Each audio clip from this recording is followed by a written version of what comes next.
Okay. Thank you, Vijay Sundar. Really appreciated for starting the recording because I was about to call the management and tell them at least to record it. Okay. Because without the recording, some students might not get benefit because I know not all students could uh, take part in the lecture actively unless because of different issues. Some people might be facing internet issues. Some people might be facing traveling because you might be traveling back to your homes. So I do understand that. So that's why I'm insisting to record it. So the students who are unable to take part will be able to watch it later.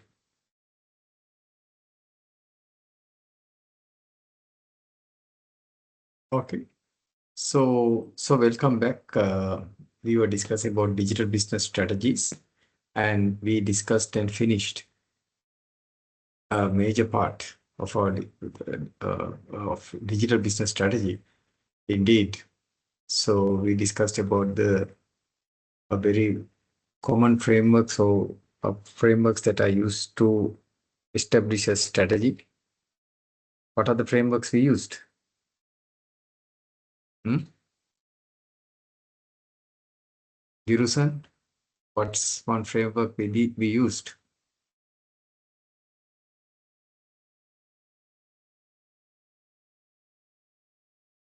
Girusan, no answer.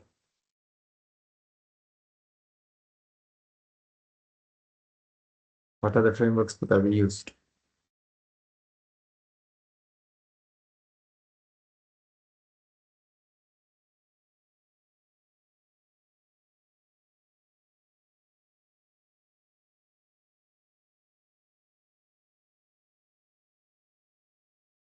We have no idea about any frameworks.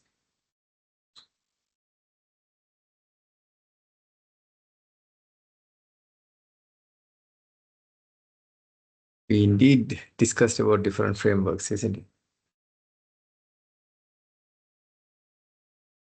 We'll ask another student. Nadir, what's one framework we discussed for that?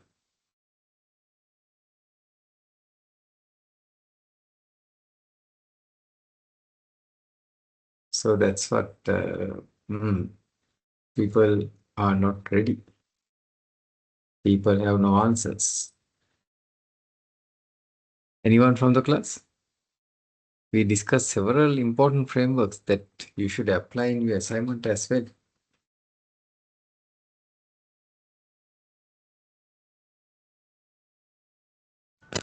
Oh, that's like Thank you, Nisar. Nisar is giving a very, Ransika is giving a very nice answer. Thank you. I really appreciate for trying to give an answer. Whether it might be correct or it might be wrong, that's a different story. But at least taking an attempt to answer that itself is a good thing. Might be correct, it might be wrong. Who cares? Right? Because here I'm not going to give you any marks for uh, you know for your correct or to your answers. I'm not going to give you marks now. I'm just asking whether you are aware. So if you are unaware, then at least you have to say, "So I don't know." Admit. Admittance is the first step to progress. You have to admit. So I don't know. I did not come for the lecture, and I did not watch the video. I'm sorry. So without admitting, you are just hiding behind.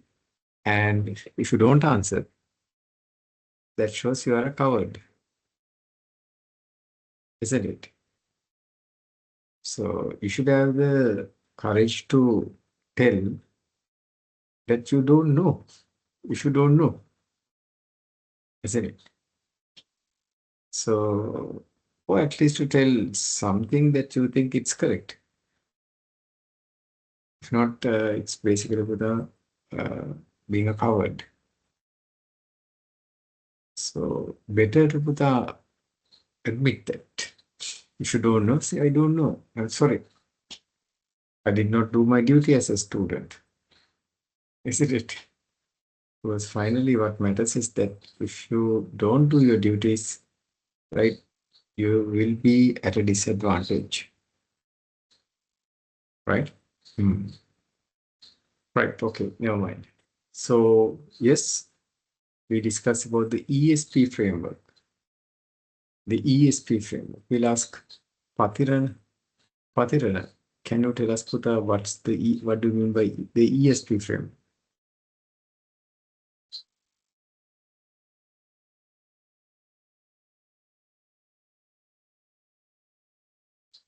What's the ESP framework?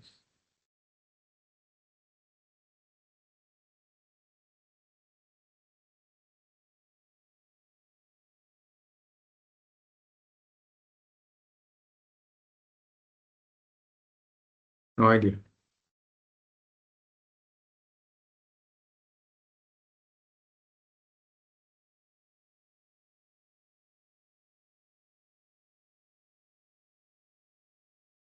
That shows that again, this person also has no courage to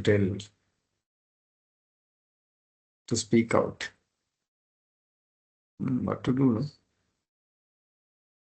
You should have the backbone to tell whether you know something or you don't know something.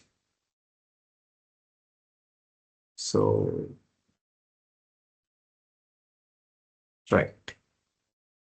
So, without disappointing myself further, let's move into today's discussion.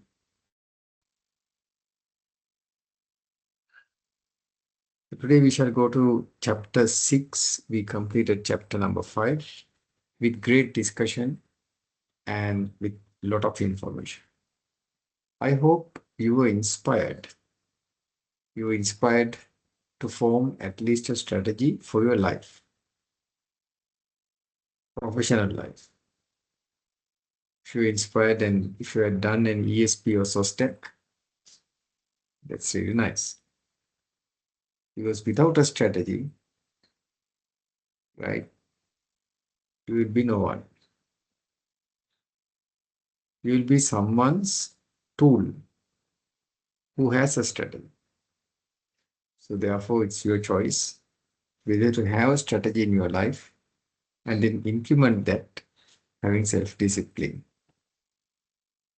If not, you will be someone else's tool. The other guys, the other people will use you to implement their strategies and achieve their objectives. Okay. But therefore, please keep that in mind. It's going to be extremely important, right, to have a good strategy in your life.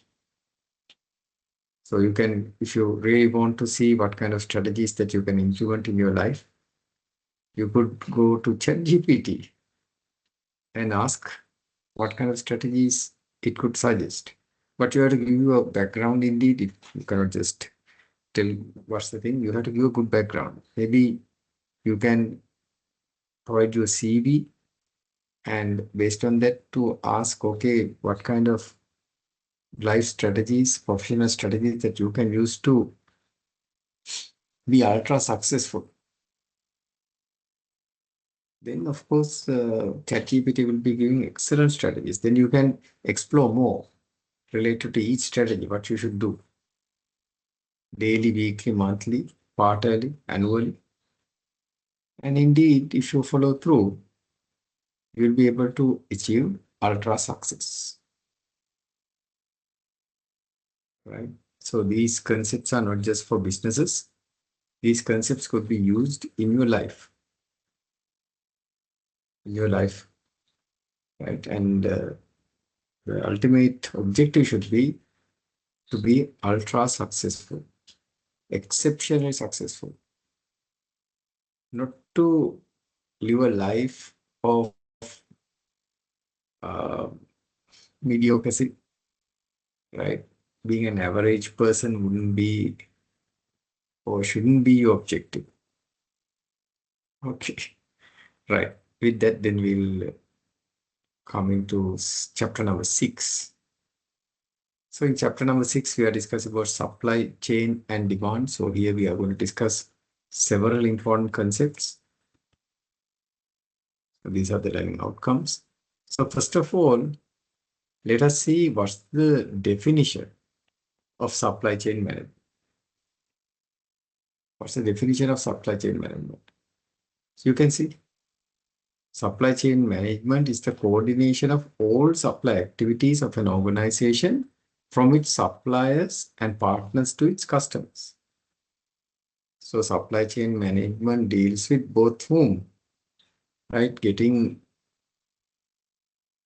the raw materials and support activities both from suppliers and organizations who provide services to the organization, and then up to its customers. So you can see that we have two kinds of supply chain in that case. One is upstream supply chain and the other one is downstream supply chain. Upstream supply chain is dealing with suppliers and intermediaries.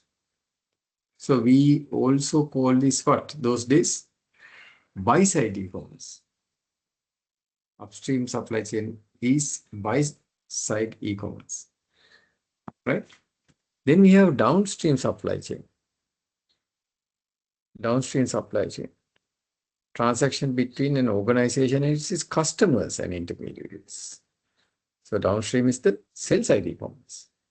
So we already discussed these things in our first few sessions, right? So if you don't have proper supply chain management, that will lead to a disaster. Because if you cannot source your raw materials, right, and if you cannot deliver the finished goods to your customers, then it creates a huge issue. Now, during COVID-19, there was supply chain disruptions because imports were suspended. Then some industries could not function because it did not have the required raw material. So therefore, students, you have to understand the importance of supply chain management.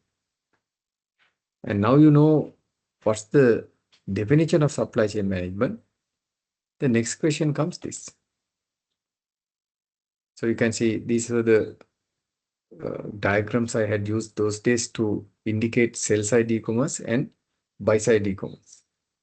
The two types of e-commerce which is correlating with, right, downstream as well as upstream e-commerce. Now we need to see, now we are not going to discuss about supply chain management, but what we are interested in is digital business and supply chain management. What's the relationship? Read and tell me. What's the relationship between digital business and supply chain management?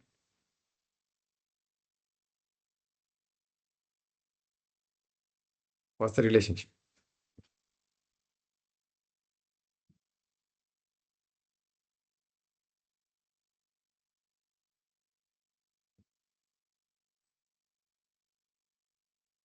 Is there a relationship? It's a positive relationship. Very good answer. Indeed. Indeed. There's a positive relationship. Very good. I'm very happy and very thankful for the student who answered. A positive relationship. Why?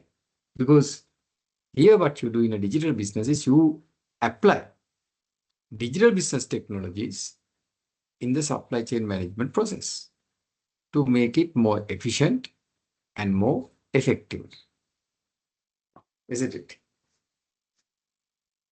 Now, rather than you are dealing with your suppliers, now you order the raw materials and other support services. Then maybe you are used to do that manually.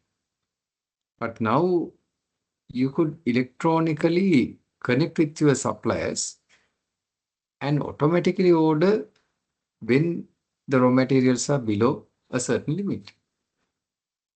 right? When it reaches to the buffer stocks, automatical orders could be placed by the organization systems, right, with its suppliers. So that's how digital business, for an example, strategies could help in supply chain management. And today I'm going to teach you after this the RFID technology. The RFID technology. So what's RFID? We'll discuss. So we'll see how much it could make the lives of the business more effective and more efficient, right, of the employees of the business. So likewise, the supply chain management tasks are made more effective and efficient by application of what? Digital business strategy. So as one student very correctly told, you would expect what? A positive impact. A positive impact, isn't it?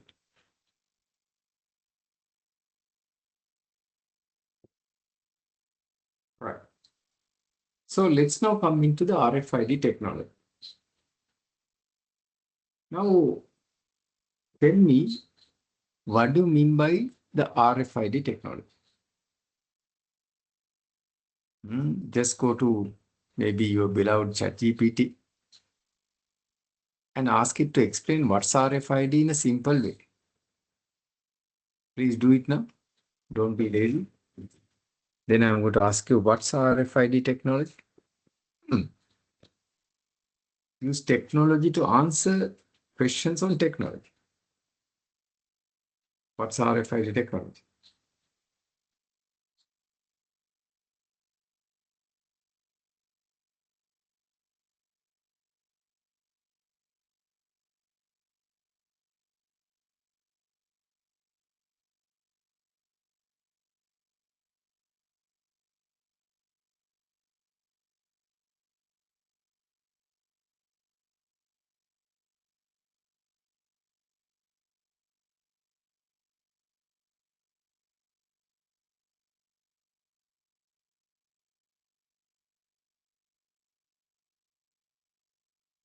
And you go through. Use ChatGPT indeed.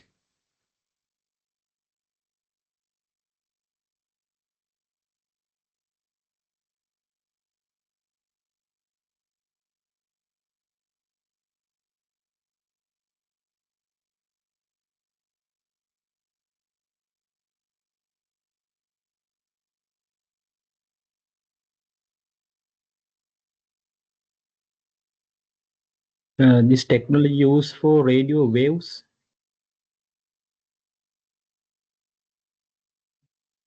Very good. Indeed. This technology uses wireless radio waves. Indeed. Right. So it uses wireless radio waves, and it's a technology that now you can see radio frequency identification refers to a wireless system comprised of two components, tags and readers. So indeed it uses what? Wireless technology. Right. Now let's see. Here see how it works. Now you can see there is the RFID tag. These are tag that you attach on maybe an inventory item or even a fixed asset. Right? Even in a fixed asset, you could attach it. That's called an RFID tag. You attach that. Right? Now let's say it's a huge organization. You are working in a large organization and there are fixed assets. Let's say even benches, chairs, desks, likewise. Now you want to keep a track of this, of these items. So what you do is you attach RFID tags. In each of these tags, there are information that are there, right? Information about the item. And what you do is, and it has an antenna, RFID tags. Then once you want to take inventory, what you do is you use an RFID reader. Actually, you don't need to go and scan anything. What you have to do is you have to just take the reader around, then it will pick signals from the RFID tag. It will pick signals from the RFID tag, right? Automatically, because it's radio frequency technology. You don't need to go and scan it. It's not like a barcode reader. In a barcode reader, you have to scan the barcode. Here, you don't need to do that. So it will, right? It will pick the signals from the RFID tag, the RFID reader, and the information will be, the RFID reader is also wireless, and the information will be sent into a computer database and updating the database whether the item is there or not, right? So now for an example, if you are taking inventories, you can attach RFID tags, and by walking around, right, with an RFID reader, the information could be picked and immediately sent to the computer database. So usually, if you are doing that manually, you might need about 10-15 inventory takers, right, to take the inventory. But now with this RFID technology, you need maybe only one person. The person just has to walk around with the RFID reader, and the information will be communicated to the computer database, right? So this is how things would work. This is how things would work. And the information will be sent to the computer database, and the database will be updated.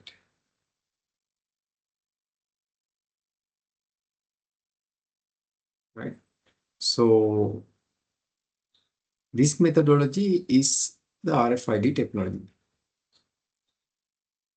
Okay, is that clear? Now you can see in the earlier slide, it says radio frequency identification RFID readers refers to a wireless system. It's a wireless technology comprised of, now it was there for a long period, but now I can see again there is a greater usage in this RFID technology in different ways. Not in the traditional way. This is the traditional way that it was being used. But again, now I see more and more usage of RFID technology. Right? The reader is a device that has one or more antennas that emit radio waves and receive signals back from the RFID tag. Tags which use radio waves to communicate their identity and other information to nearby readers can be passive or active. Now, these RFID tags could be passive or active. Now, what are passive RFID tags? Passive RFID tags are powered by the reader and do not have a battery. So, of course, some tags are not having a battery, and the reader's battery would be used to power up those tags. But on the other hand, active RFID tags are powered by batteries that are inbuilt itself. So usually what I see is the passive RFID tags without batteries. Okay. Right. Now this is RFID technology. Now this could be used in inventory tracking as well as fixed asset tracking. Inventory tracking as well as fixed asset tracking. Now my question to you. Now a possible examination question. Right? The possible examination question would be, okay, first it would ask you probably, if it is going to be tested, what is RFID technology? Then you can draw this diagram as well as explain what's RFID technology. Second question, critically evaluate the use of RFID technology in inventory tracking. Right? So if you are given that question, you have to both indicate what are the advantages as well as what are the disadvantages. So I'm going to give you a few minutes, right? Again, go to ChatGPT and post that question. And I'm going to ask you. I'm asking simple questions, and I'm also telling you how to get the answers. So go to ChatGPT and pose this question. What are the advantages and disadvantages using our RFID technology in inventory taking? So I'm going to give you a few minutes to do that. Please check that and tell me. So then afterwards, I'll be telling names. And if you are not going to answer, then I will have to denote you as a coward. Right? I don't. Or a person without integrity. I don't, because if you are not answering, that means you are not actively taking part in the lecture. It's useless. Better not to be in the lecture at all. If you are in the lecture, so I kindly request you to actively take part. If not, just leave and watch the video some other day. Right? So just try to engage.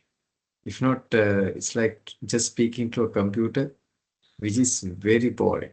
So I'm going to give 2-3 minutes to tell me what are the advantages and what are the disadvantages of using RFID technology, right, in tracking inventory. Okay, I'm going to give you 2-3 minutes.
Okay, so let's come to see what are the advantages and disadvantages. Okay, so we'll ask few students, what are the advantages and we have student Adolphus, 64. Can you tell us what's an advantage of using RFID technology? Adolphus, number 64. Uh, yes, sir. Yes, Pudha, can you tell us, Pudha, an advantage of using RFID technology? Um, Better forecasting and demand planning Okay, right. Very good. Yes, and because reduction in right. labor cost. That's number one.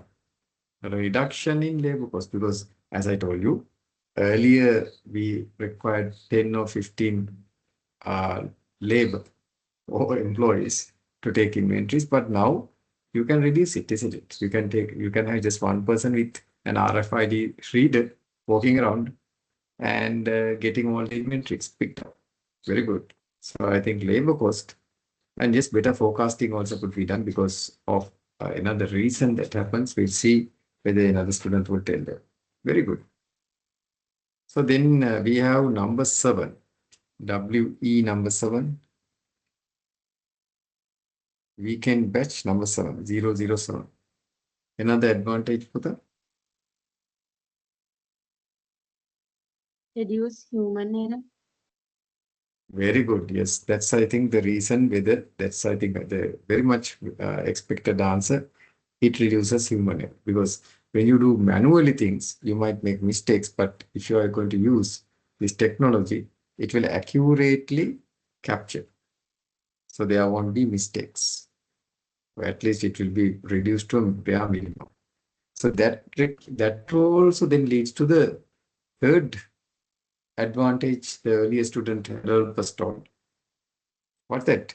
You can better forecast and do accurate forecasting because there are less errors. Very good, excellent. Then we'll go to number 32, Indonesia. Indonesia. Faster data collection. Yes, indeed. Another very good advantage. Earlier, it would have taken 1 week to correct, do the inventory count, but now it might take only 1 day because you need only a reader and one employee walking around the building. All will be paid automatically and recorded in the database. So it's very fast. It's very fast, right? Fast capture. Good. Very good. I'm very happy. My students gave excellent answers. Right. Then we'll see some other advantages. Mm. What are the other advantages? So we have another number 73. Number 73. WE 73. An advantage, please.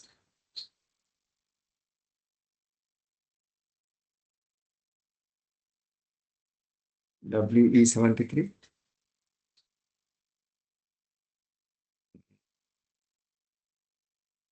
Another person who is just there, right? Doing all some other activities, but not engaged in the lecture. But in the engage in lecture, Buddha, please mute yourself and tell, right? Or if you are traveling, tells I'm traveling, I'm unable to answer. Right? Not to just be silent and just because that engagement is required. In 79, weekend 79, another advantage.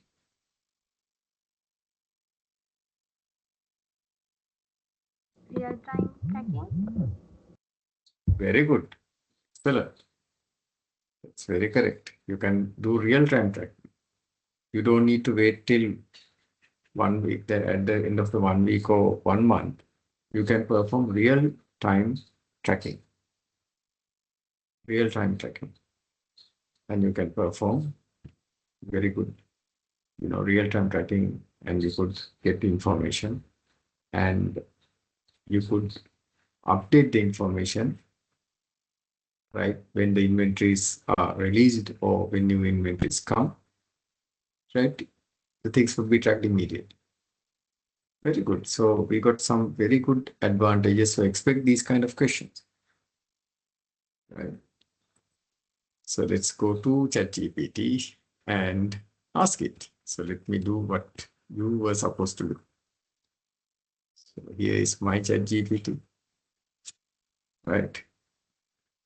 And I have custom GPTs as well.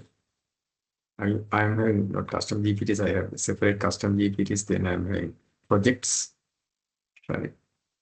And even automatic email responses, like when different projects are going on.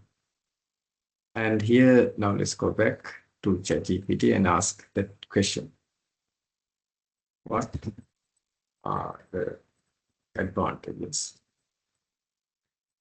and disadvantages of using RFID technology in inventory?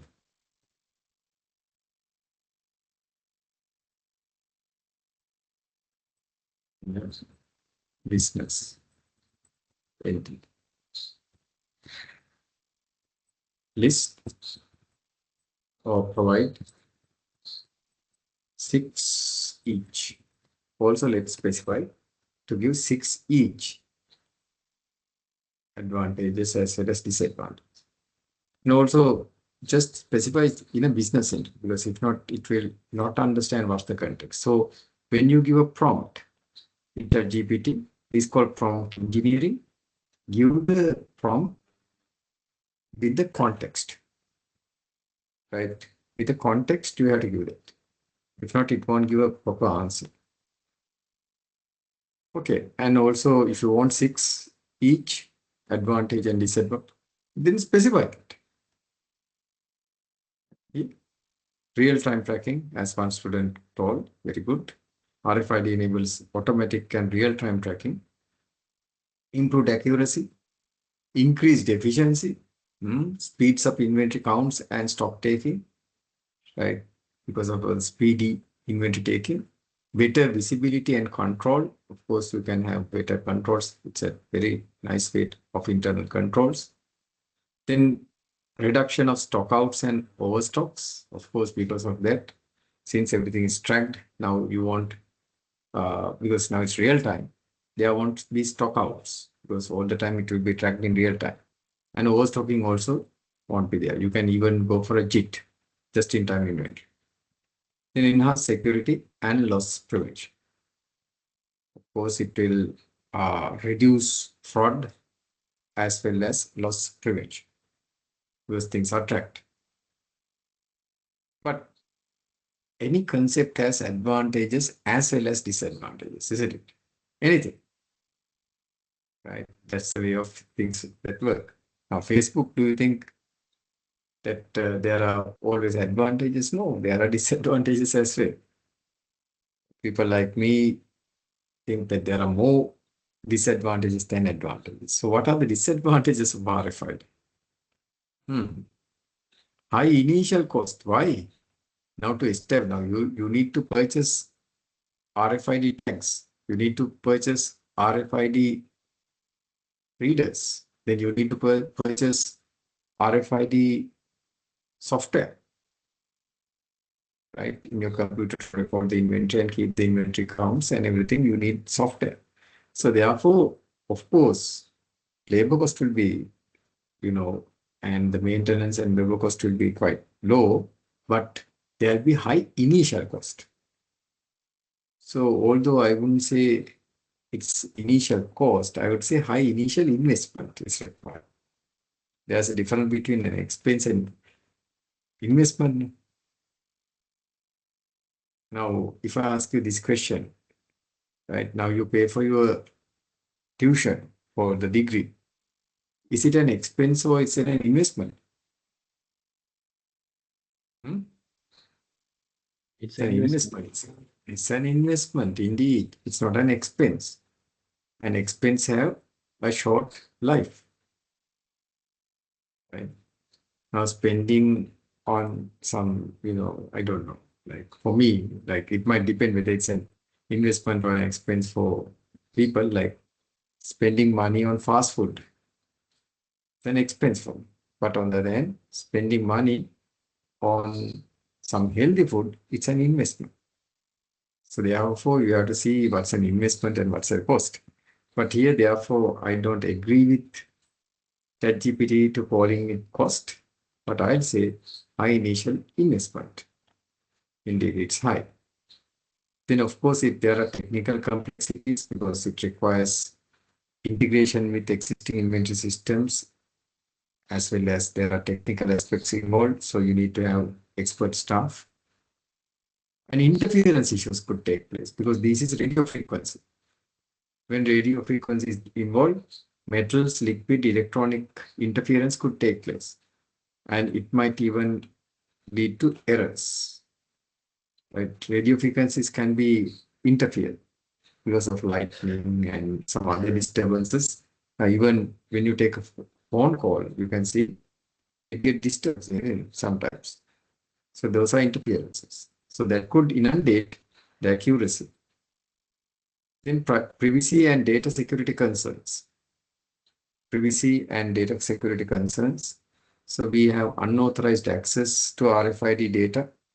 Right? Sometimes some hackers and crackers can get into the database and manipulate the RFID information, or even manipulate the RFID tags. Right? And of course, there could be RFID tag damages could take place due to weather conditions, due to environmental conditions, right? Particularly now, for example, if the RFID tags are metal and if the warehouse is near to a sea, right, located near to the sea, then it could get rusted, right, decayed. So therefore, damages could take place and there could be malfunctions. And also limited read range. Now, I told you, you can take the RFID tag here and there, but the problem is it might have limited range. Limited range, and for particularly passive tags, because those don't have batteries. So therefore, maybe we can read that's within 5 meters, right? The RFID tags will be picked up by the RFID reader within 5 meters, so limited range. So likewise, there could be limitations that could take place. Okay, so we need to keep this in mind when we talk about RFID technology. What are the advantages, disadvantages? But if the question was critically evaluated, then finally you can tell, yes, you can, there are advantages as well as there are disadvantages. So we need to do what? We need to maximize the advantages over the disadvantages. Okay. Is this clear? So therefore, now you can see whatever ChatGPT gives, you have to be very careful in interpreting. Right? You can use Chat, it's an assistive technology. It's an excellent technology that we can use for our education purposes. It's not only for, forging assignments, right? And now we could tell whether an assignment is completely done using ChatGPT, or at least an assignment is done using ChatGPT with, with more vigilance and more attention, and the research has been done and the writing part only has been handled by ChatGPT, we can tell that, right? So therefore, be careful in using these kind of technologies again, right? Like RFID. Okay, so we had a very good discussion of usage of RFID technology. Because in supply chain management these days, the organizations are trying to use the RFID technology in a very, very, creative ways. So yes, I have listed here some of the benefits, but we discussed more benefits. And another benefit that was not listed by, actually it's not a benefit, it's a kind of a disadvantage or a drawback, that sometimes the RFID technology could impact the health of humans because it's radio frequency. So our phones are also using radio frequency, and some studies indicate overuse of phones would even harm your brain, right? And some other ill effects are also there. So therefore, RFID technology might also interfere with your health. So that might be a disadvantage that you could see, right? Okay. So already we discussed about disintimidation, reintimidation, and countermination. Can you remember? So these things are also part and parcel of what?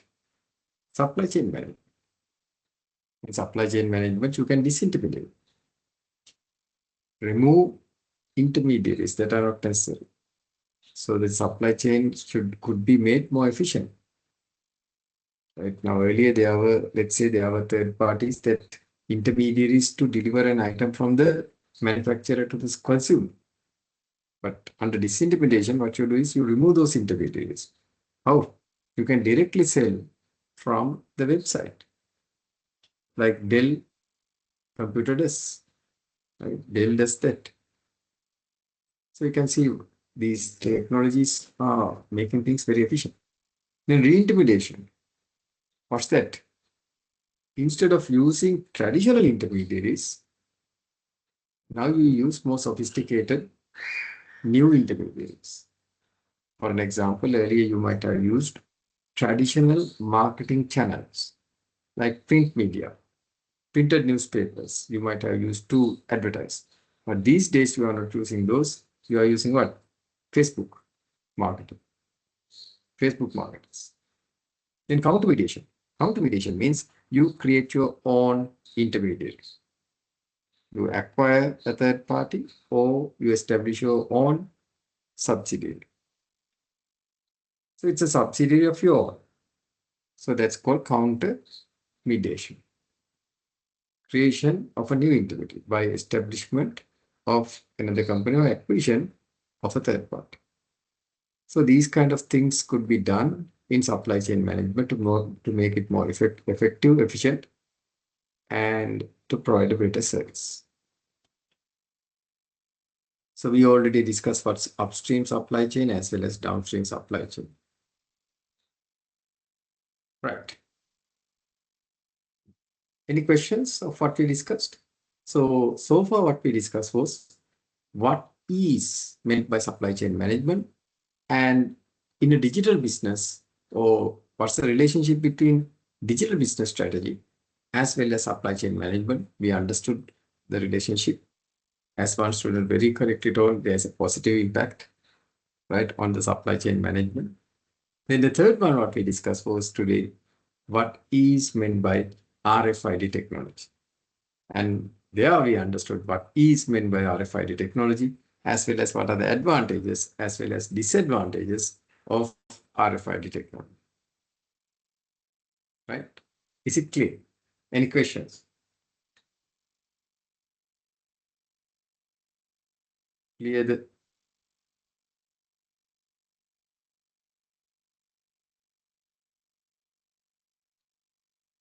questions?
So this is push and pull supply chain models that we are going to discuss. So if you don't have questions, let's go ahead with this.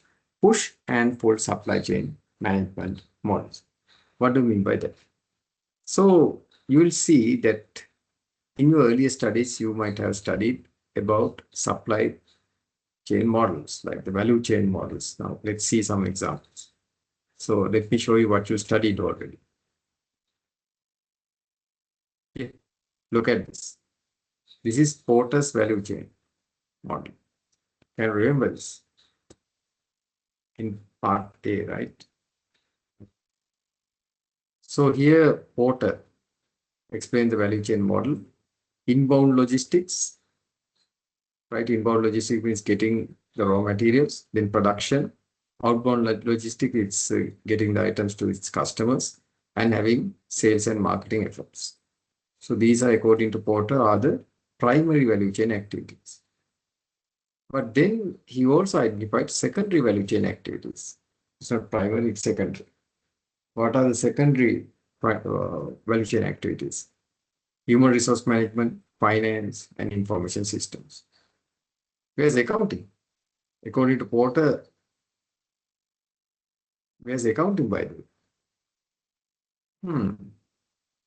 Porter has not even identified accounting. In fact, what he says is it's within finance, right? Accounting and finance. But according to him, those are secondary value chain activities. Porter seems not so favoring accounting and finance, no? And even for him, information systems are secondary value chain activities. But what you have to understand is here, these are push value chain. The manufacturer, right, the producer produces items and pushes this into the customer. So that's why we call it a push value chain model. Right. So let me now go back and show you more about push value chain. So see here, this is Porter's value chain. Right. The manufacturer gets items, raw materials from the supplier, and then through a distributor and retailer gets the items to the customer. So it's push to the customer. But the modern value chain is quite different. It's pulled by the customer.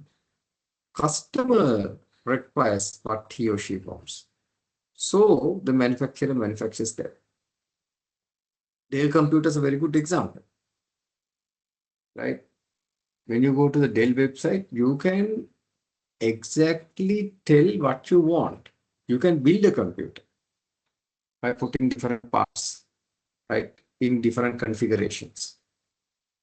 The customer buys what he or she wants, not what Dell wants to supply.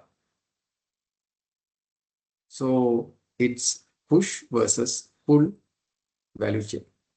The new model is pull from customers. We should supply, the manufacturer should supply what the customers want. Right? So this is the divide between, this is the difference between push value chain versus pull value chain. Right? Push value chain versus pull value chain. So value chain analysis shows this supply chain, how the value is generated and distributed finally. And Porter was one of the first persons to give this value chain model, right, which you have seen like this. But here you can see this is the push value chain, while this new model is the new value chain analysis. A is traditional value chain, A. And B is what? The new value chain. The new value chain. In the new value chain, see how things work. First, the manufacturer does a market research to understand the market requirements. So it's pull, isn't it? Then new products are developed and marketed, and then you even procure material, procure products, and you engage in selling and fulfilling. So these are the things that are taking place right, in a push model versus pull model. So the second one is a pull model because you start with market research. You start with market research. Is this clear? The push versus pull models in value chain analysis. Right? So at the exam, you might have a question, right? Differentiate between push value chains and pull value chains. Another question is this. So the question I'll give, right? These are targeted questions, right? Okay. So let me give the question like this. Yes, this could be the question. The traditional value chain model of Michael Porter is no longer useful as a framework for value chain management. Instead of figure 8B is more appropriate. Critically evaluate. The 68A is this. 68A is this. 68B is this. Now the statement says that Porter's value chain is dead. Porter's value chain is dead. And B is the new value chain model is more applicable. Or let's say it's dead, no, so it's the only thing that's applicable. Critically evaluate. Critically evaluate. So in that case, you have to tell what are the advantages and disadvantages of these models. Right? Can you answer that question? So let me show you how to answer that question. To answer this question, you can again use your beloved teaching assistant. So for this, we have to view the teaching assistant ChatGPT, this particular diagram, first of all.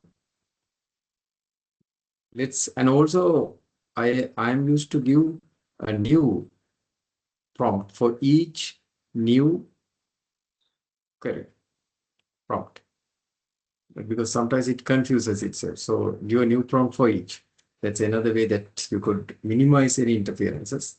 So I gave the picture, this the old and new value chain. So I just copied this and pasted.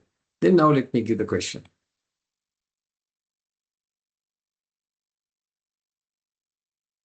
So this is a statement. So it knows because the 6, 8, and B is there. The traditional value chain model of Michael Porter, right? This is not required. Is no longer useful. Critically evaluate.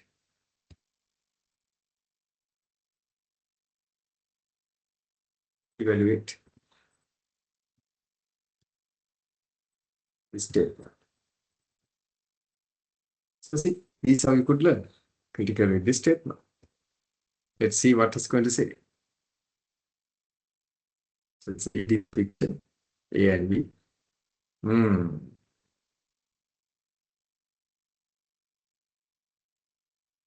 So first of all, see how it answers. It first gives Porter's traditional value chain. So it explains what's the value chain analysis under Porter. Primary value chain activities, inbound logistics, production, outbound logistics, sales, marketing. Then secondary activities, HR, finance, and accounting information systems. It emphasizes the operations and optimizes efficiency from procurement to delivery. Best suited for manufacturing and product-based companies. There's a clue. Porter's value chain is more applicable for manufacturing or product-based companies. Then 6B is extended digital value chain. Begins with market research, new product development, and includes procurement and ends with selling and fulfillment. Reflect dynamic customer-driven procurement and integrates innovation and more, now see, more relevant to digital retail service, so the service sector, agile product development contexts. So very creative areas. Now for an example, if you are a brick manufacturer, right, bricks, then I don't think this particular value chain, right, the extended value chain or digital value chain has anything to do with that.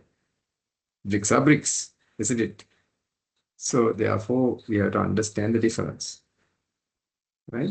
Then argument supporting the shift to 6.8b, that's the new value chain. So what are the arguments for the new value chain?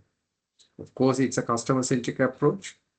Modern business operate based on, of course, customers, right? But on the other hand, Porter's value chain is more linear and internally focused. It's a push value chain model. Digital and service-based economies, right? The traditional model works well for physical goods, but now we know we are on, but digital platforms, SaaS, software as a service, and service firms, and more flexible and innovation-led chains are for those, of course, digital and service-based economies, right? What's more applicable is the new value chain. Innovation as a core value driver. So I told you differentiation and innovation is the new value proposition. In such kind of entities, such kind of economies, then the new value chain has a key, right? If you are customer centric. Then globalized and outsourced supply chains, figure 6b reflects the procurement focus of modern firms that often outsource production. So they keep their core competency and outsource the production, right? Why? Then they could fulfill the customer requirements much better. And that's what Dell does, right? You will see in future, I will teach you that what's the kind of way that they do that. They outsource almost all things. While IBM, you will see in that case study, IBM tries to produce everything. And in fact, it quite failed. So because if you source from different suppliers, then you will be able to cater the interest of the customers based on their interest. But if you are going to produce everything, then you can give a generic product. So those are the arguments for the new value chain. But also remember, there are arguments for continued relevance of Porter's model. These are arguments for the traditional value chain of Porter. So it's a simple model, strategic clarity and simplicity. Porter's model remains a foundational tool to understand how an organization works, right? And of course, it's more applicable for manufacturing and traditional industries like brick manufacturing and automotive industries, etc.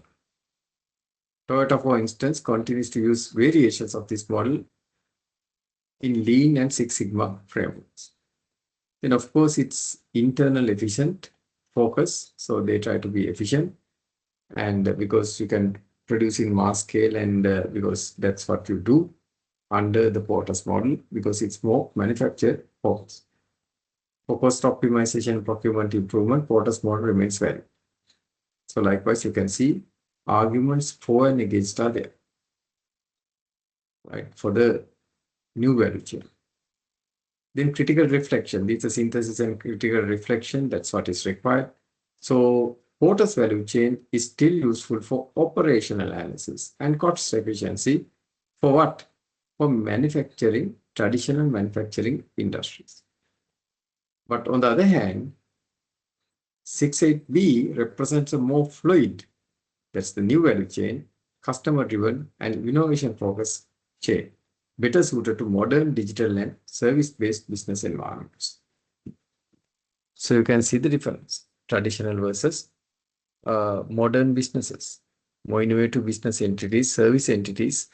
So manufacturing versus service entities, you can see what's more suitable. So therefore, can we say that hence the assertion that Porter's model is no longer useful is too extreme? That's the final verdict. That's the critical evaluation. It remains a valuable analytical tool when applied in the right context. However, figure 6.8b offers a more updated lens for our model for understanding how value is co-created in dynamic customer responsive ecosystems. So this is a very nice way, right? So remember, at the exam, you are not going to be allowed to use ChatGPT. In fact, you are not going to use a computer as well, at least not even a computer. So it's a physical paper and it's a closed book exam. So these are some of the questions that you could have, right? So practice answering these type of questions. Practice makes what? Practice makes what?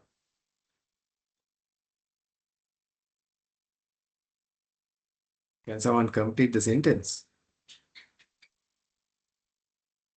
Practice makes perfect.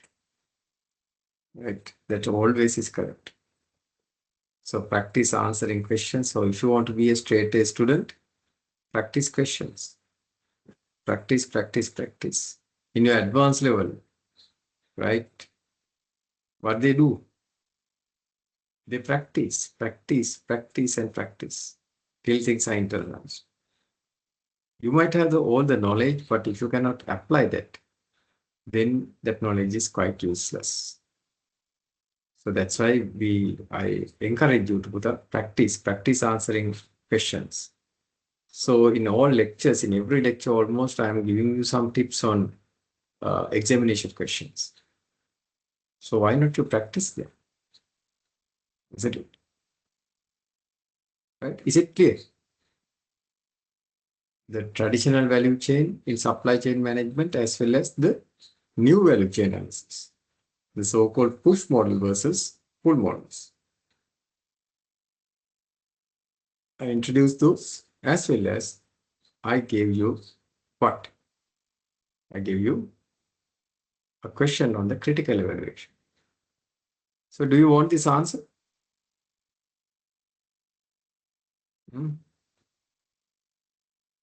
You want this answer? Yes, sir. Yes, sir. Of course. What I'll do is, here finally the conclusion is also given. So it's like a complementary evolution. So what I can do, okay, my students love to have the above as a tutorial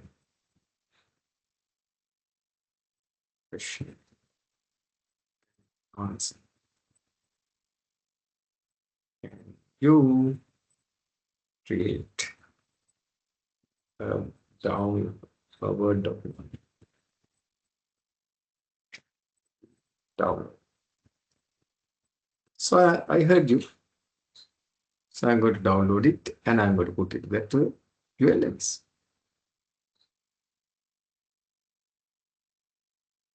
So you can see ChatGPT is a great tool, right? Great tool. If you know how to use that ethically and legally and ethically, right, it will create marvels. Right? Now let me go here and let me go to your website.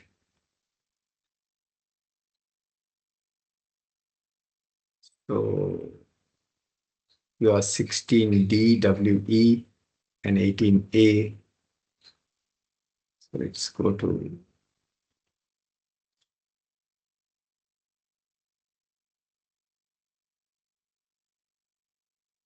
that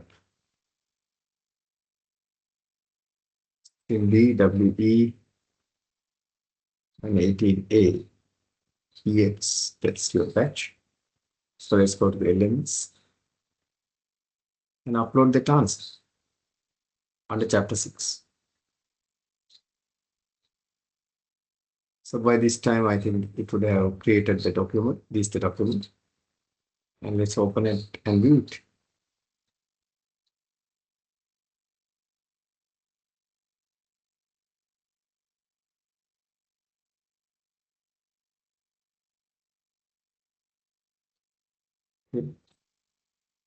Tutorial question and answer.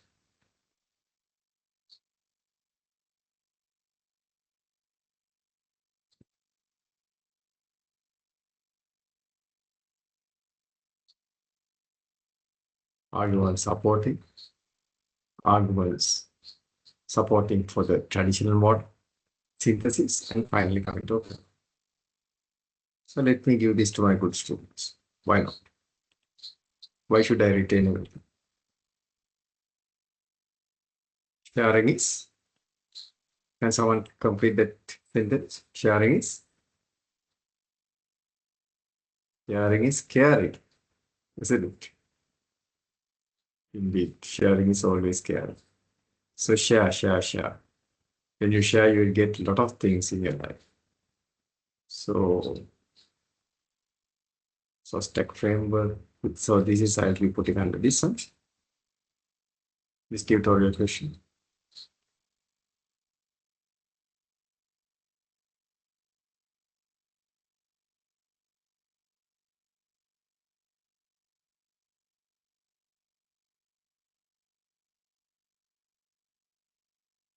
Value chain tutorial question. Or just check whether you have this one. And I have given the answer as well. Tutorial question and answer. Okay. Is it accessible? Available, no?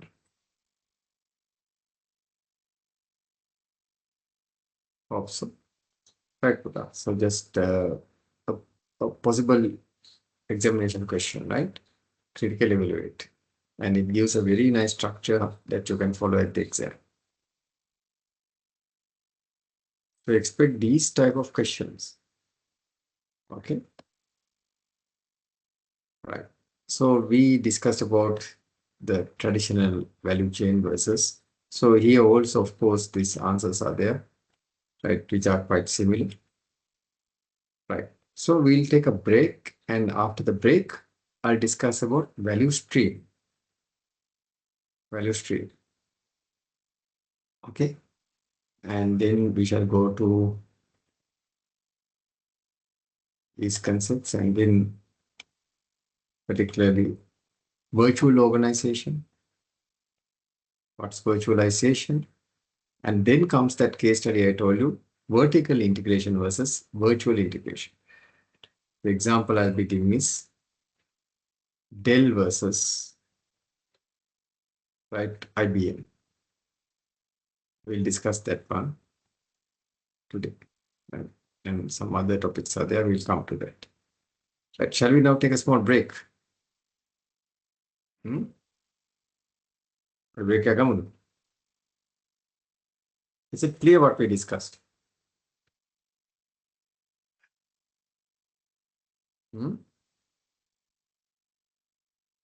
Any questions?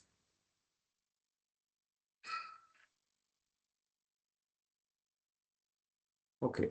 So no questions. Then we'll take a small break, a 20-minute break, and we shall meet at 9:20. That's 9. So we shall meet at 9:20. Please have your dinner, refresh yourself, and we shall meet at 9:20 and discuss some fascinating facts on virtualization, value stream, virtualization, virtual integration, vertical integration. Those concepts we'll discuss. It's all coming under business strategy, digital business strategies that will come handy for your own life sometimes and for the organizations that you work or for an organization that you'll be establishing someday, right, as an entrepreneur. Okay, so we'll take a small break and we shall meet at 9:20. Okay.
Okay, students, welcome back. Can you hear me? Yes, sir. Okay, Buddha, thank you. Thank you for the confirmation. So let's continue our discussion.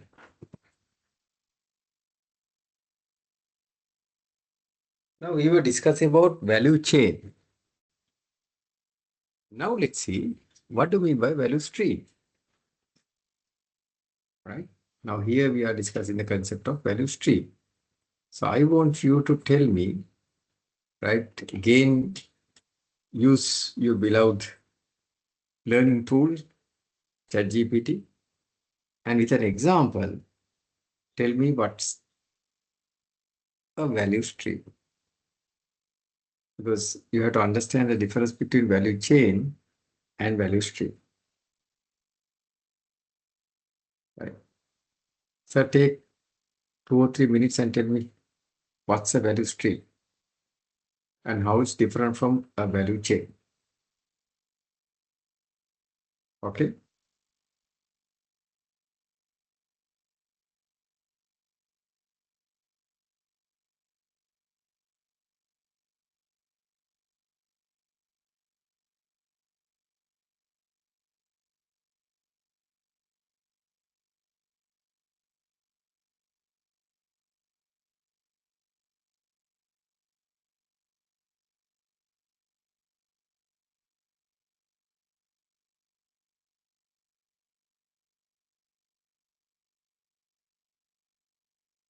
What's a value stream and what's a value chain?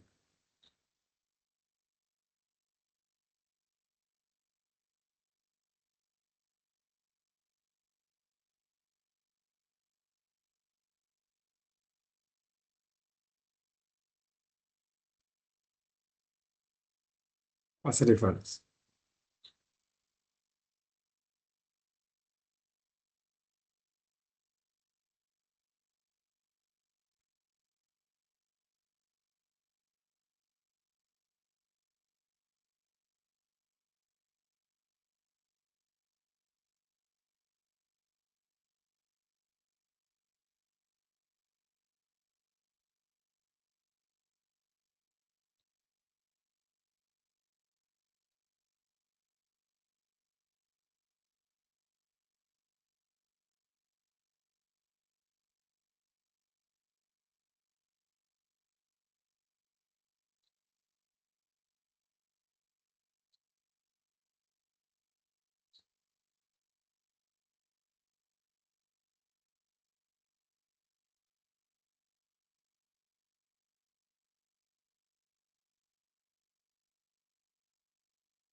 Okay, what's the difference?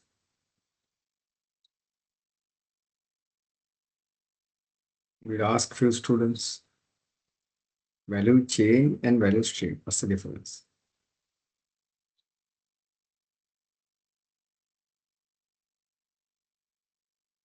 We have Kumar Peli. Kumar Peli 18A EXP. What's the value stream?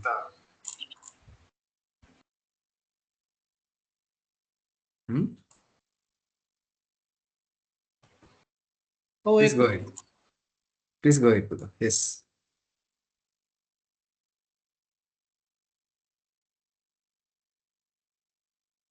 Yes, please go ahead.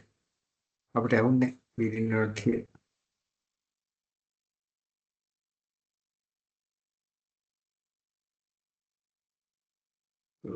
Kumar Peli has an issue. Okay. We will see some other students. Okay, we have 16DWE12. Mohammed Suhair. Suhair, tell us, Buddha, what do you mean by value stream?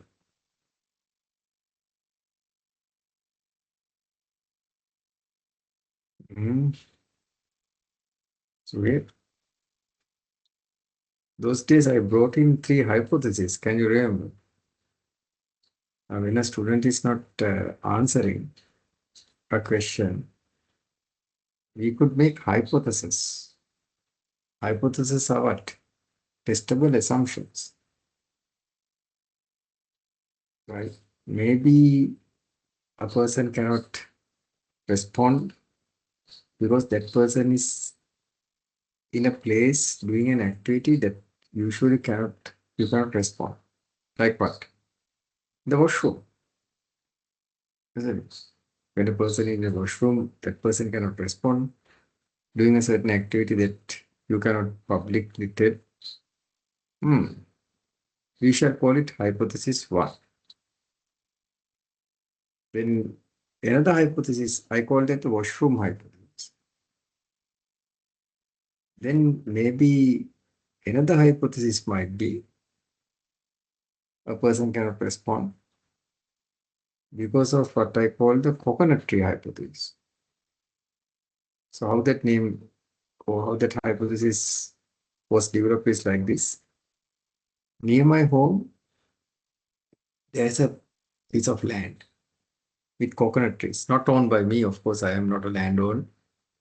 So in this piece of land owned by someone else, the owner is a very nasty guy, by the way, right? There's a nice piece of land with coconut trees.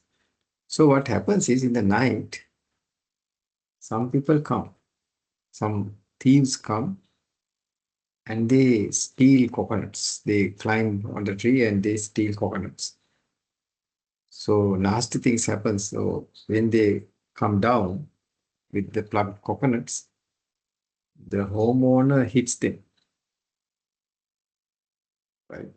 So we call the coconut tree hypothesis. Maybe someone is on a coconut tree and that's why that person might not be able to answer. But remember, Buddha, owner is very nasty guy. So we call it the coconut tree hypothesis. Then there is the third hypothesis, which is the moonshine hypothesis.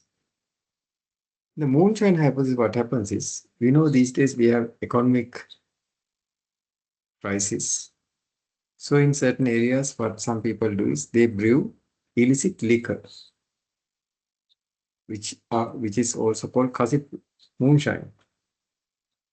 So maybe some people are unable to answer questions because they are supporting maybe someone, their parents, or I don't know whom, to brew because they are supporting illicit liquor brewing, kasip, or which we call moonshine. So that we call moonshine hypothesis, right? So these are the 3 hypotheses. What are 3 hypotheses? moonshine hypothesis, washroom hypothesis, as well as coconut tree hypothesis. And now let's see. Okay, we'll ask again. Mohammed Suhail, number 12. Can you tell what's the value stream, Puta, with an example? And how it's different from value chain?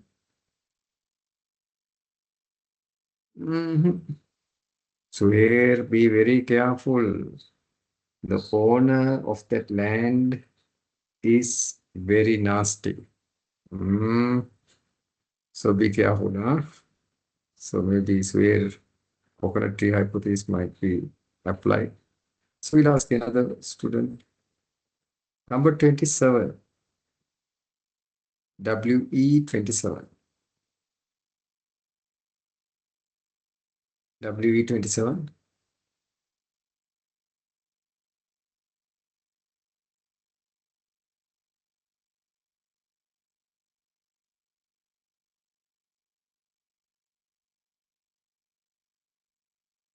WE27.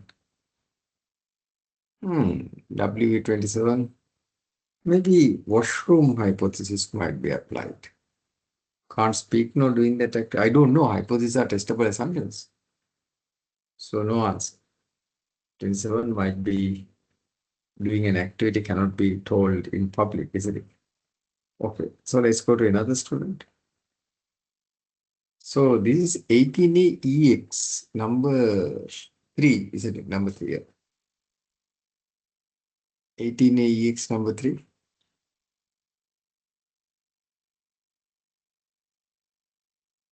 Value chain, value stream, what's the difference for them?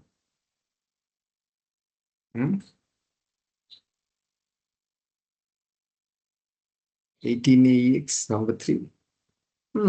For that person, it seems moonshine hypothesis applies. Moonshine.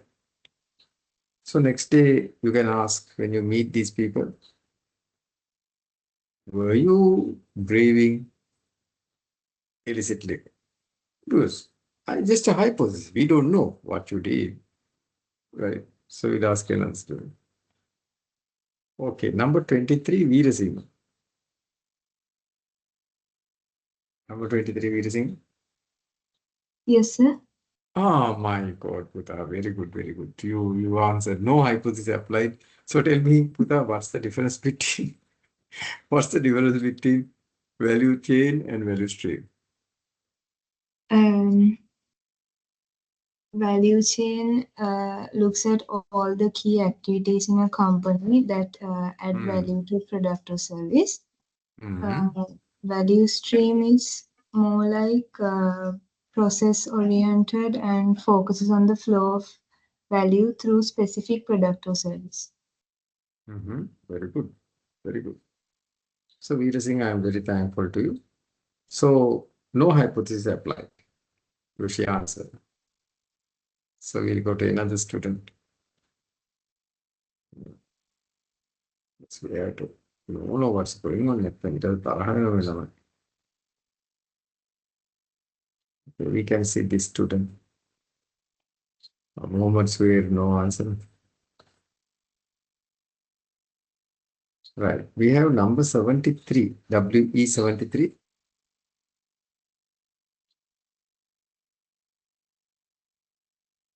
WE73. අපට බලමු නේද මේ ළමයි කවුද කියලා now. These numbers are only there. So we'll see. Active engagement is important, isn't it? So I'm trying to engage my good students. Value chain versus value stream. Let's see who are these students, in fact. So many numbers are there. Let's go see your marks.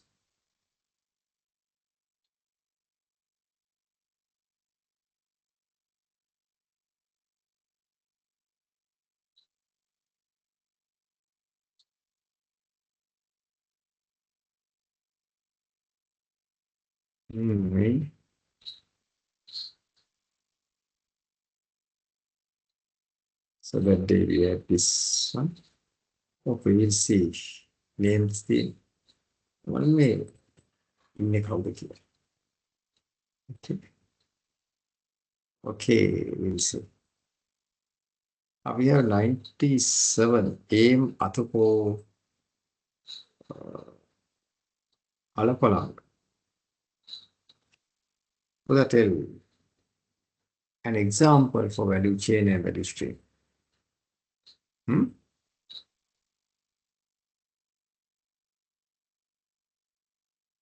Number 21, Derusan.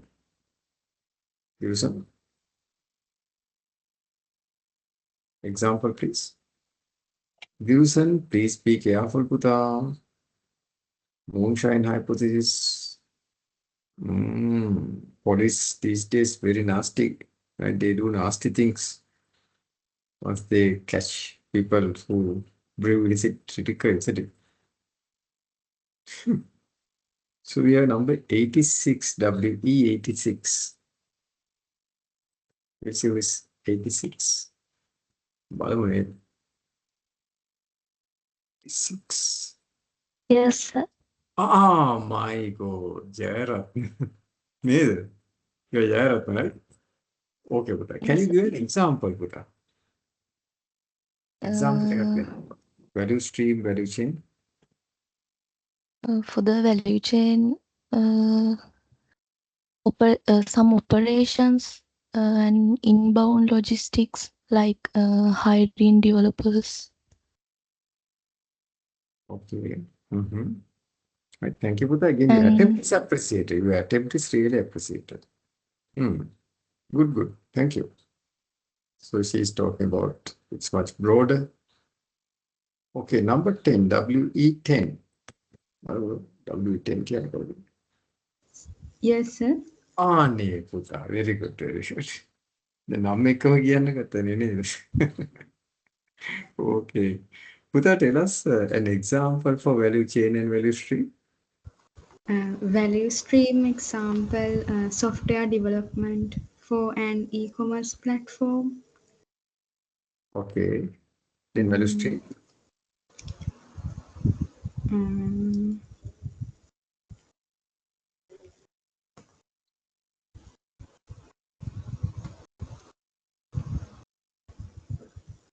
Procurement and technology. Okay. Okay. Now you can just go and type this question, Buddha. Now this, thank you, Buddha. Thank you again. You answered. So I did not want to apply any hypothesis. Now, if you got this question, simply go to ChatGPT, which I ask you to do. You can go to ChatGPT and you can give this question. Differentiate between, and you can make spelling mistakes. ChatGPT will correct that.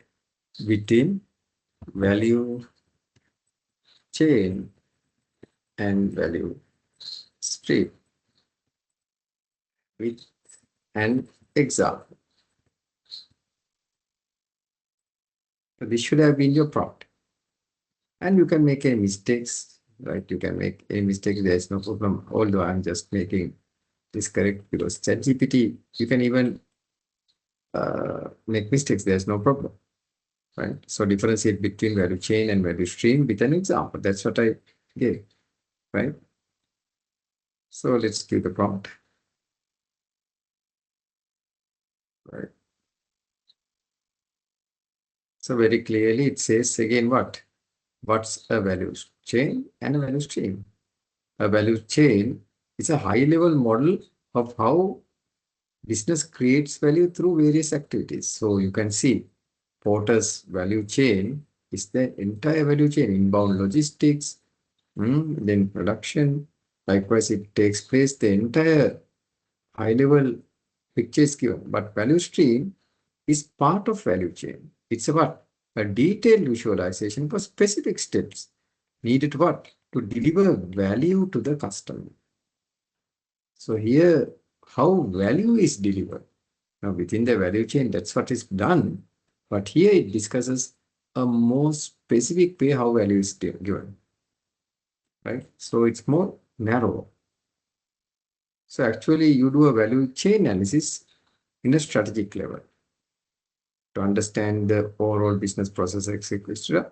Here you do a value stream analysis to see the operational aspects, because more specific it's to operation. Scope, it's very broad. Of course, value stream is narrower to the product or service delivered to the customer.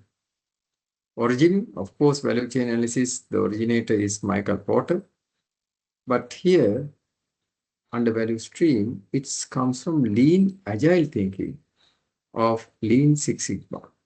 So how you can deliver a product that creates value, that provides value to the customer. Purpose is different. Identify source of a competitive advantage. That's always what Porter is saying, to have a competitive advantage. Then here, in a value stream, you are trying to eliminate waste. You see what are the non-value added activities, and you are trying to eliminate waste. Likewise. So let's see an example. Value chain example, retail business, Walmart. Right? It's an American food chain. So if you don't like value Walmart, you can take OK Heel Super or Cargill's. So primary activities, so inbound logistics, operations, outbound logistics, marketing and sales service, support activities, HR, IT, procurement, right? And it even has not put finance, at least it's finance and accounting included. Used to understand how Walmart achieves low-cost leadership. But value stream example, online order fulfillment. Now it's one activity related to directly delivering value to the customer within Walmart. So here, these are the steps, right? Exactly, it takes the customer orders, then inventory check is done, payment is processed, pick and pack, and shipping and delivery confirmation. Now, these are the exact activity which take place when an order is done. So that's when value is delivered directly to the customer. So what are the activities that take place? So you can see value stream is part of value chain, and it concentrates on exact actions on the value delivery to a customer. Used to find delays or inefficiencies in how fast an order reaches his customer. So by minimizing that, we can see minimizing waste, we can maximize the impact on the customer. We can give the value to the customer in a very efficient and effective way. So therefore, you can see value chain is a more strategic view, a broader view. Value chain is a more narrower operational view, how a product or service flows to the customer. Both are complementary tools. Value chain is for strategic purpose. It's a broader purpose. Within that, you can see value chains, value streams. Right? So likewise, this is how Puta you would use ChatGPT to learn. ChatGPT and other AI technologies, right? Generative AI technologies are not bad at all, but you have to know what you are doing and to provide the proper prompt. Give always a context, and it will give you back very good outcomes. Is it clear? Value chain versus value stream.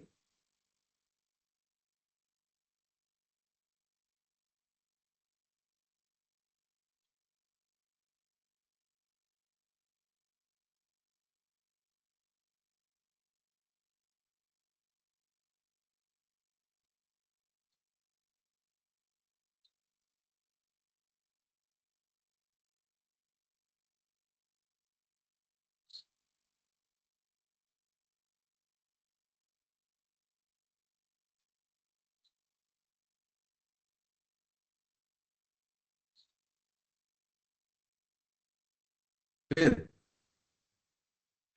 I think I made myself clear with this nice example, right, of how, right, you can apply this to Keel Super or maybe Cargill's and things like that, right? Okay, so therefore, I'm not asking something that you cannot answer. Just use the technology, try to get the answer. So that's active engagement. You are seeking for information, at least you are using a generative AI platform to understand and reply, not just trying to listen. And unfortunately, what I say, some students, they don't engage at all, and they don't even answer. That means they do nothing. So we saw that some students were completely passive learners, and the subject cannot be studied in that manner. Always see, how can you get value? How can you get value out of this lecture and then apply that? So one way is to actively engage. Not you won't get anything out of this. Because remember, these will be tested at the exam. It's a highly theoretical subject. So with a lot of applications. So the way is to engage. Engage. Right? Right. Okay. So I have given a small note over here. A combination of actions required to deliver value to the customers as product or services. So what are the actions that take place to deliver value?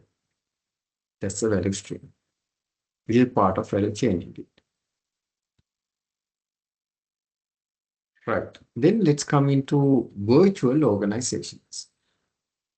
What's an virtual organization? Let's see. Actually, the definition is given already here. Right. Now we shall come into virtual organizations. An organization which uses information and communication technology to allow it to operate without clearly defined physical boundaries between different functions. So that's a virtual organization. Virtual organization. Put simply, it is an organization form that enables companies to what? Reduce their physical assets, large headquarters, centralized plants, and so on, relying instead on small decentralized units linked by a strong communication network. In other words, the old physical constraints of the plant and office building are broken down, and activities of coordination and control, which used to take place face to face, are now handled remotely all the while. Warner 2001 indicates that exactly. What are virtual organizations? Now, actually, due to COVID-19, although it was a disaster and it should have never happened, but one, thing that one positive outcome out of that is these virtual organizations, right? People start working from home. Now, you didn't want large. Now, I know certain organizations relocated themselves. Still, they are relocated. Now, earlier they were in the heart of the Colombo, the World Trade Center, and etc., in those kind of places at MC, Majestic City, and places like that. But now they have shifted to much far away places, particularly these outsourcing companies as well as BPOs, KPOs, knowledge process outsourcing companies. Now they are located outskirts of Colombo. And the rent expenses are very, very comparatively low. And the employees are in fact not coming to the organization, they are working from home. So that's a virtual organization. All are connected through a strong communication network. Right? That's a virtual organization. And you don't need now large headquarters, centralized plants, and so on. So it's fragmented and people are even working from home. Right? Virtual organization. Right? I think that's a key thing that we can come up with. So we don't need to waste time commuting and doing other things, but to add value, particularly for knowledge workers. I think a virtual organization would be really nice to serve their clients through certain organizations are serving clients indeed, and they could provide that focused client interactions through virtual means. Right. How about SEB? What do you think? Can we treat SEB as a virtual organization? Can we treat SEB as a virtual organization? Can't. Can't. Very correct. We can't because we we are doing a lot of things indeed physically. Now, of course, this lecture itself can be treated as part of the virtual journey, but overall, Putha, we cannot treat SEB as a virtual organization. And indeed, I think there are good reasons for that as well, because now you can see the engagement of students are quite very low. When I ask questions now in a physical lecture, you are there, so you have to answer. But in a virtual lecture, when I ask 10 students, only 2 students ask.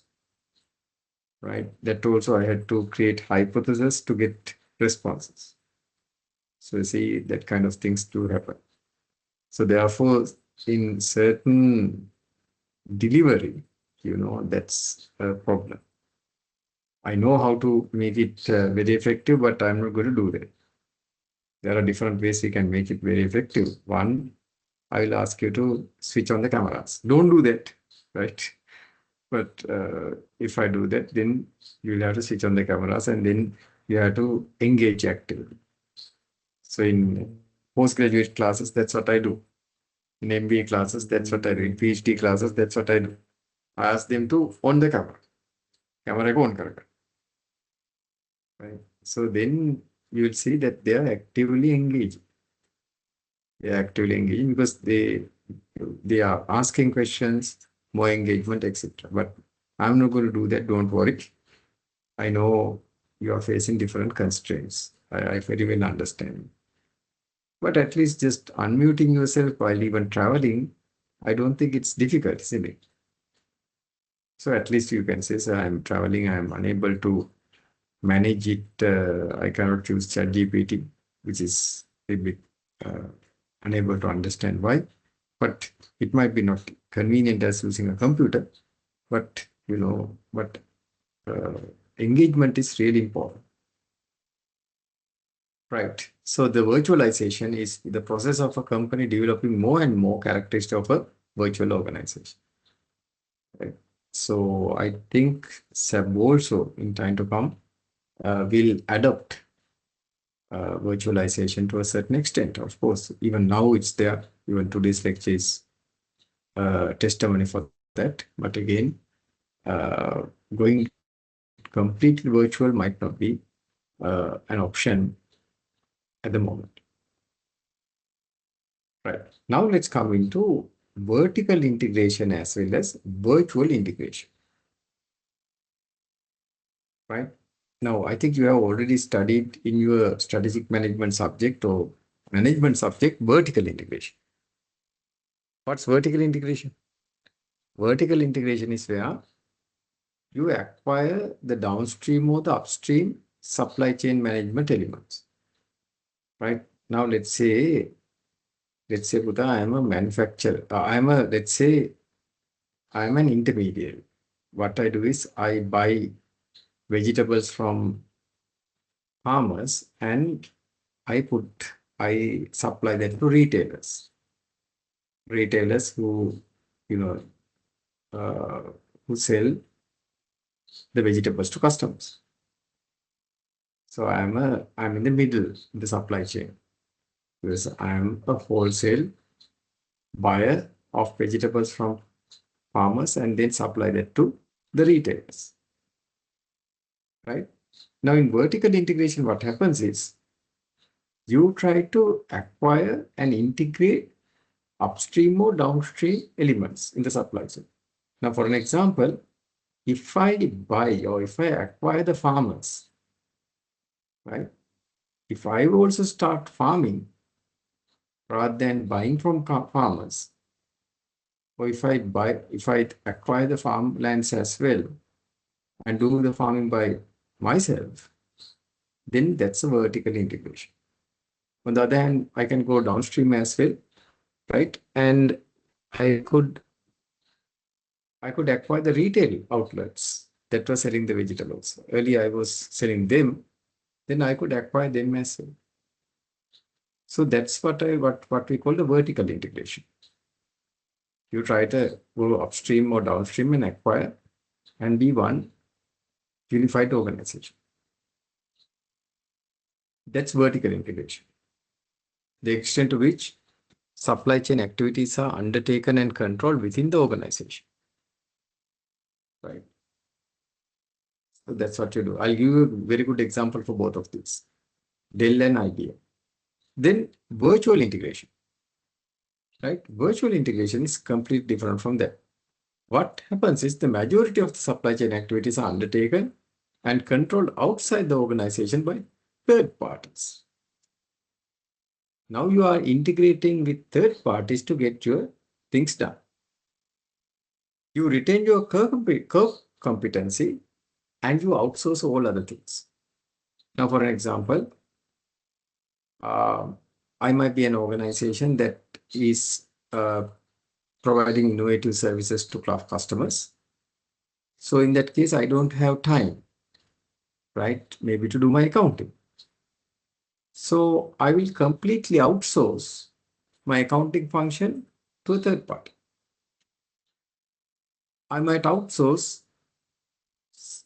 let's say, sanitary facilities to completely maintenance and other things all to outsiders, while only developing the software as creative solutions. All others outsource and integrated into my business activities through virtualization. So that's a virtual organization. Because of high-powered communication networks, as well as digital business strategies, virtual organizations are possible. Now let me give you a case study.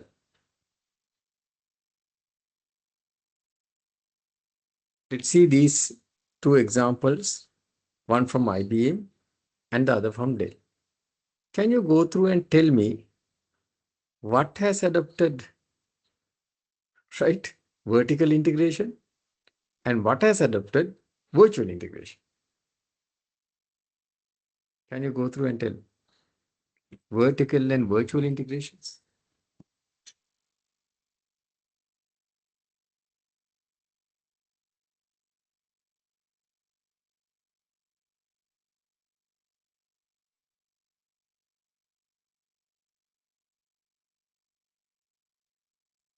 So you can see in approach one, IBM during the 1980s and early 1990s manufacture of many components by IBM plants in different locations, including IBM processors, IBM hard drives, IBM cases, IBM monitors, and even IBM mice, right?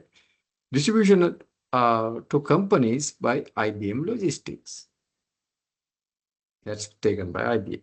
Then approach two, Dell during the 1990s and 2000s, manufacture of all components by third parties in different locations, including internal Intel processors, Seagate hard drives, Sony monitors, and even Microsoft mice. Assembly of some components in final products by third parties. So the assembly also was done by some others.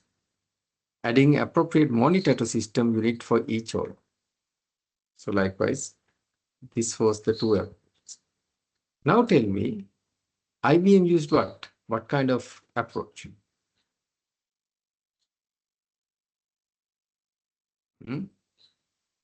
We'll ask my good students, what's the IBM approach? Vertical integration. Very good, excellent. Very nice.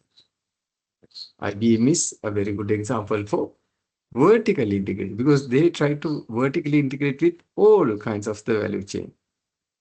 Right? Elements in value chain, they try to integrate. They produce the IBM processors, IBM hard disks, IBM cases, etc.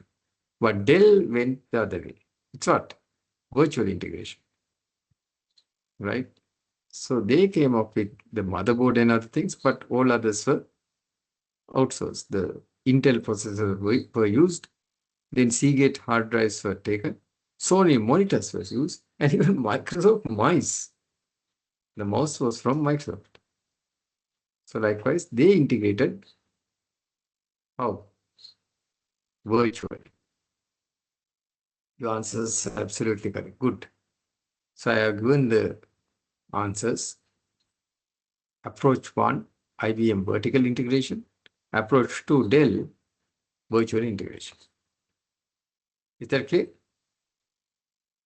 Right. The next question that could be asked from this is, what are the advantages and disadvantages of vertical integration and virtual integration? So indeed, I have given the answer here, right? So let me put that to ChatGPT so you will get a better answer. You see, the answer is a bit not clear in this table. So let me go to ChatGPT and say, explain the advantages and disadvantages of vertical integration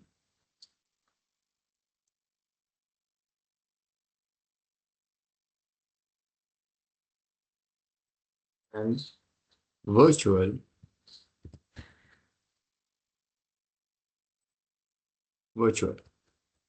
integration. Right? You might make mistakes, don't put virtual VIRs, virtual integration. So you get a much better explanation than what is given in that slide.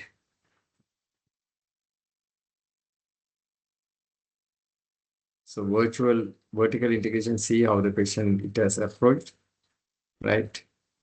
Vertical integration occurs when a company expands its control over multiple stages of the production. Right? So it expands now. It has acquired the manufacturer as well as the retailers. So you acquire the suppliers and distributors. So what are the advantages? Of course, this is the main advantage. You have control over the supply chain. Now you have complete control because you are producing everything. And of course, if you reach economies of scale, you can do cost savings. Then of course, improved coordination because it's your own business. You secure supply. You don't have disruptions because it's your own companies. And therefore, since you are very large, now producing everything, there will be barriers to entry of the competitors. Because you are producing everything. You cannot establish a company like IBM within a day. So there are, in fact, no competition. Right? So those are the advantages. But also, remember, when it comes to vertical integration, there are disadvantages as well.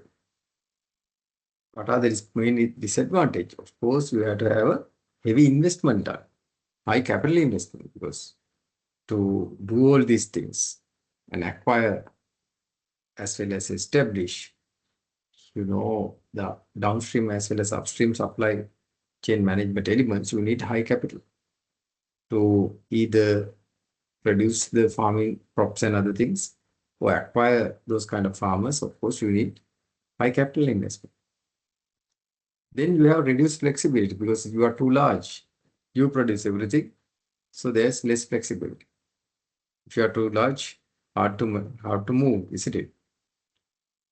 Then increase complexity. Now it's a very complex, large organization, and there will be inefficiencies as well. Risk of inefficiency. The largest organization in a country is what? The government. You can see how inefficient sometimes the governments could be.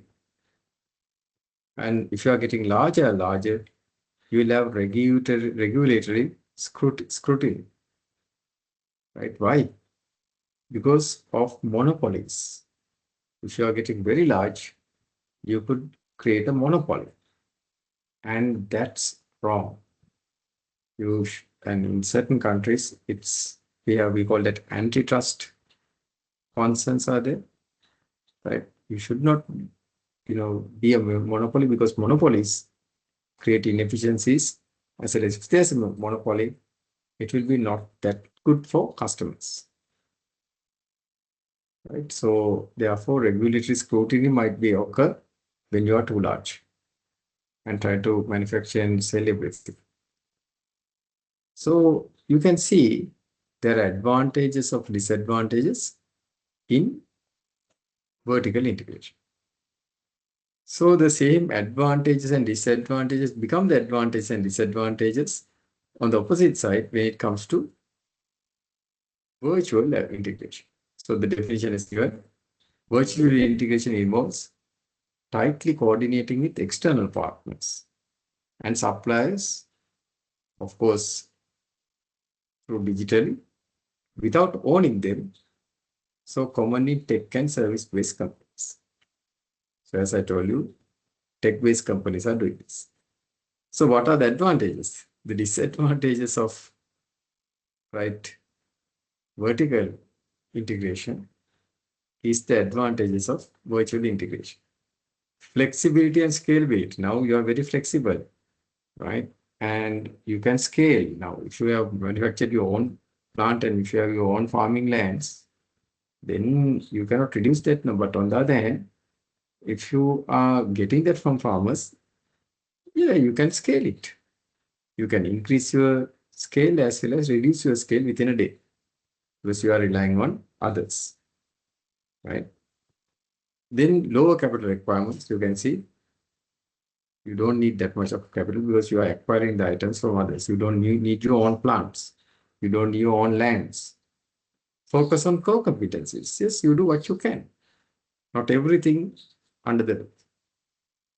So core competency, you are focusing on core competency. Then access to expertise and fast market response. So those are great advantages, right? Because you are agile, you are smaller, and you can be very creative. Because why? Now you don't need to get done some minor tasks that are really draining your energy. You outsource all of it, and you have retained your core competency as well. But there are disadvantages also. What? So the advantages of the earlier one is now the disadvantages of this one. What's that? Less control. Right? That's the main disadvantage of virtual organization because you rely on other suppliers. So you don't have that much of control over quality and timing. So if the quality is not so good, your products might also get less quality products and the timing. And you don't have that much of control over the timing. The suppliers would give you, right? The others would give you at their own pace. So you might not even get certain items on time. Dependency on partners. So you have to depend on them. That's risky. If they don't give the items, that's the end of the store. If you don't get the, let's say, the Intel processors, if they have stopped supplying that to you, then Dell cannot serve. Risk of data sharing. Sometimes you have to share data that's confidential with your suppliers, with your outsourced partners. Coordination might be difficult. Someone will have to coordinate with 10 different, 20 different people who are outsourcing services to our company. And of course, there might be trust and alignment issues as well. There might be different goals between partners and it could create conflicts. So likewise, there are disadvantages as well. So vertical integration, virtual integration, some given examples as well. It's a GPT example. Tesla, Musk company, manufactures its own batteries and sells vehicles directly, avoiding traditional dealerships. So, Elon Musk is a person who thinks very differently. And even he came up with this concept called first principle concept. When he came up with this battery thing, first principle concept. But you will see, just ask again ChatGPT what's first principle concept. It's a very powerful management principle. First principle thinking. Then virtual integration. Dell operates through close partnership with suppliers and logistic providers without owning them, yet delivers custom built PCs efficiently. So conclusion, what vertical integration offers control and security, but comes at a cost of complexity. It's a very complex organization because you are trying to do everything. But on the other hand, virtual integration provides agility and efficiency, but involves dependency risks. So you have to depend. The choice depends on industry dynamics, firm capabilities, and strategic goals. Right? So indeed, it might depend on different things, but again, you can think what suits for a particular business. Okay. Is that clear? What's virtual integration and vertical integration? And what are the advantages and disadvantages? So expect these kind of questions put at the exam. Target questions. Do you also want the answer for this? Okay, Yes, I'll sir. ask. Okay, let's put it. So I'll ask, okay, prepare a word file with the above question and answer. Yes. Good students. As a tutorial.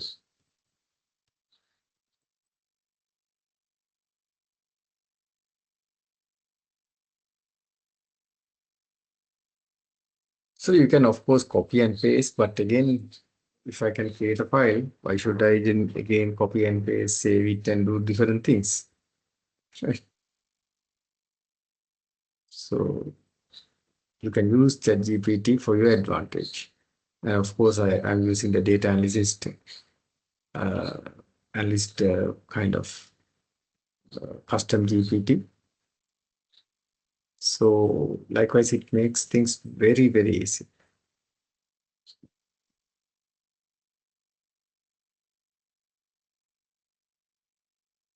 But you have to know what you're doing.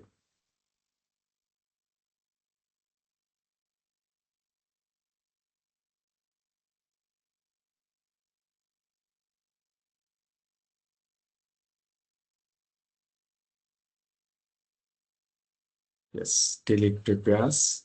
Let me go to LMS. Yeah, itself I will op.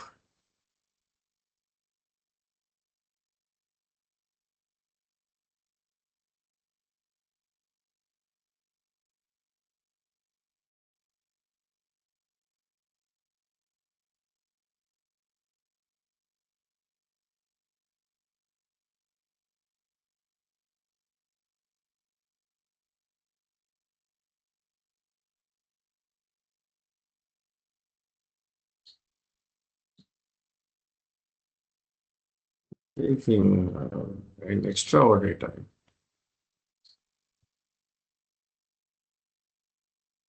It should take around 20 seconds. Okay, finally it's come.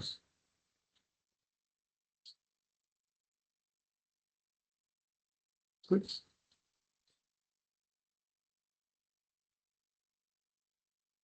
Okay, let's put it over here.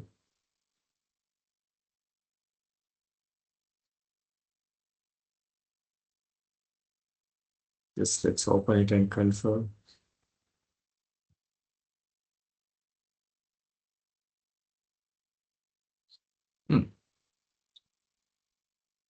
Very good.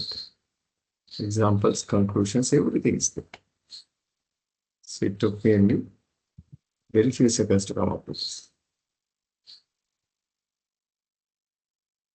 Right. Hope it's accessible, right? So that the tutorial question and answer is also there.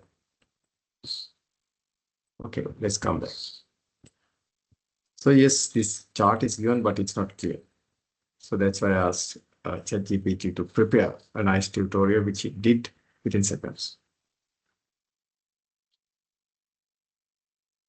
Okay, so I think that's it related to this. Then you can just see now e-procurement, now in supply chain management, procurement plays a major role. But now see, if you apply e-procurement is you are using e-commerce rather than doing traditional physical procurements. See how it has reduced the time, right? So usually, right, if you're using the physical flow, traditional procurement, it takes 5.5 days on average. So like this, search the good, fill the paper equation, send to buyer, in buyer's tray, right, for at least half a day. In buyer enters order number, likewise, all together, then check payment, final. But if you do this same thing as a e-procurement, it reduces to 5.5 days, reduces to 1.5 days. See how efficient that is. So you can see here, search for goods, order on the web, deliver from supplier, generate invoice, and check payment. So 1.5 days. So 5.5 days reduced to 1.5 days. You have 4 days advantage, right? So that's where now e-procurement and particularly AI-based systems are revolutionizing the productivity. If you know how to use it properly, right, it will revolutionize your lives as well as all the aspects of the businesses, which is taking place. Okay. Right. Okay, that's the thing. That's all. Okay, let's take attendance, no? Attendance coming in. Shall we take attendance? Yes, sir. Okay, so that's what I want to discuss related to supply chain management and e-business strategies. So we had questions discussed. We discussed several examples, right? And we had a very productive time. Okay, so let's go to attendance and see to mark attendance. Okay, that's 22nd. That's today. So I have to first change the time. So be ready, Puta, with your. I'm going to display the QR code, but before that, I have to set the time proper. We started at what time? 19, no? 19:30. And we are going till 22:30.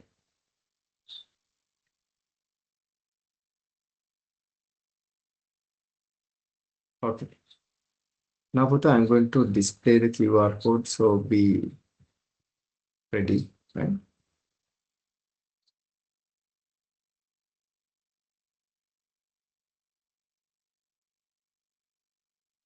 Okay, so I'm going to display the QR code. Be ready, Puta.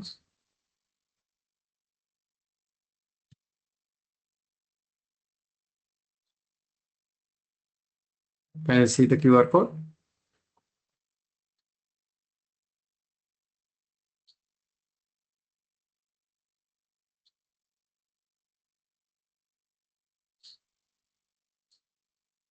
So please record your attendance.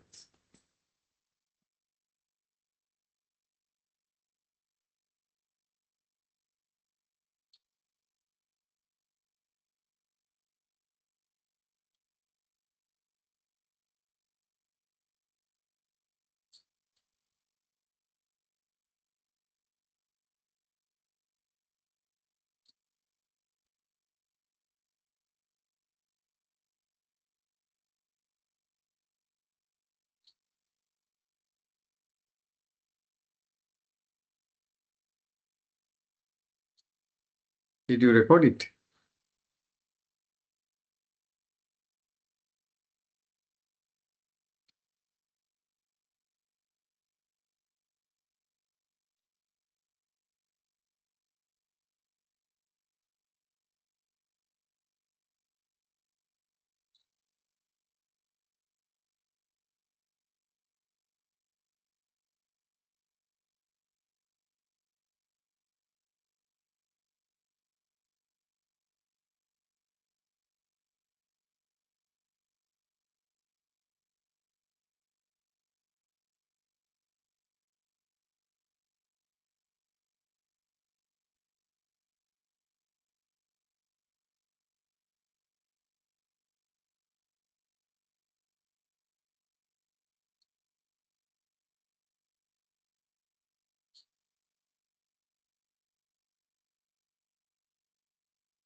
Okay. Have you taken attendance? Have you scanned the code? Shall I close it?